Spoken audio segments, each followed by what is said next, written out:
मध्य प्रदेश की सरकार डॉक्टर मोहन यादव के नेतृत्व में कई धार्मिक प्रकल्प भी चला रही है। पिछले रोज एक खबर आई कि मुख्यमंत्री के नेतृत्व में अब मध्य प्रदेश में एक सामाजिक चेतना का अभियान चलाया जाएगा और भगवान कृष्ण को माखन चोर कहने की जो प्रथा है, उस भ्रांति को मिटाने के लिए सामाजिक जागरूकता लाई जाएगी। इस मुद्दे पर कांग्रेस ने आपत्ति जताई है। कांग्रेस के नेताओं ने कहा कि धर्म से जुड़ा मामला है और उन्हें कुछ पता ही नहीं। मुकेश नायक ने तो एक पूरी व्याख्या करके बता दी और कहा कि बात वोट चोरी पर होनी चाहिए, माखन चोरी पर नहीं। अरे भाई, वोट चोरी की बात करो यार।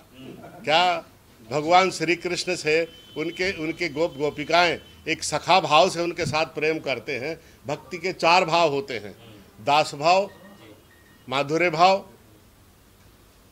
सखा भाव। तो सखा भाव से जो भगवान की भक्ति करते हैं वो अनुराग और प्रेम की भाषा बोलते हैं। एक बार यशोदा मैया से उनकी सहेलियों ने पूछा कि आपके घर में 9 लाख गाय हैं और आपका बेटा गांव भर में मक्खन की चोरी करता है। तो दूसरी सहेली ने कहा कि आप स्वयं मक्खन नहीं बनाती हैं, इसलिए गांव भर में चोरी करते हैं। तो यशोदा मैया बहुत बेचैन हो गई। तो रात भर सोई नहीं। सुबह 4 बजे उठी, स्नान किया, नवीन और दिव्य वस्त्र पहने, बड़े बड़े सुंदर सुंदर आभूषण पहने जिनमें घुंघरू लगे हुए हैं, और सुबह 4 बजे उठकर उन्होंने आंगन में जाकर रस्सी और मथानी उठाई और दधिमंथन किया दधिमंथन किया। उनके गहनों से जो अनाहत नाद और संगीत निकला वो कृष्ण जी के कान में गया। वो सो रहे थे। वो दौड़ते हुए आए बाल कृष्ण और दरवाजे पर खड़े होकर यशोदा मैया की भाव समाधि को देखने लगे।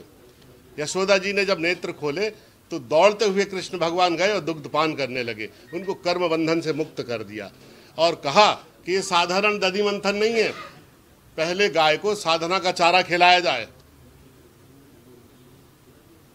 फिर उसको पिनाने के लिए भाव का बछड़ा छोड़ा जाए, फिर बड़ा निर्मल और भोला अहीर विश्वास का पात्र हाथ में ले और धर्म रूपी दुग्ध को उसमें दुहले, फिर उसको तपस्या की अग्नि पर चढ़ा दे, फिर उतार कर शीतलता और संतोष की वायु में ठंडा करे, फिर उसको त्याग कर जामन डाले उसमें, और जीवन के उल्लास, उमंग और मुदिता वृत्ति के साथ चिंतन और विचार की मथानी उठाए और दही के एक एक कण पर नृत्य करते हुए प्रहार करे।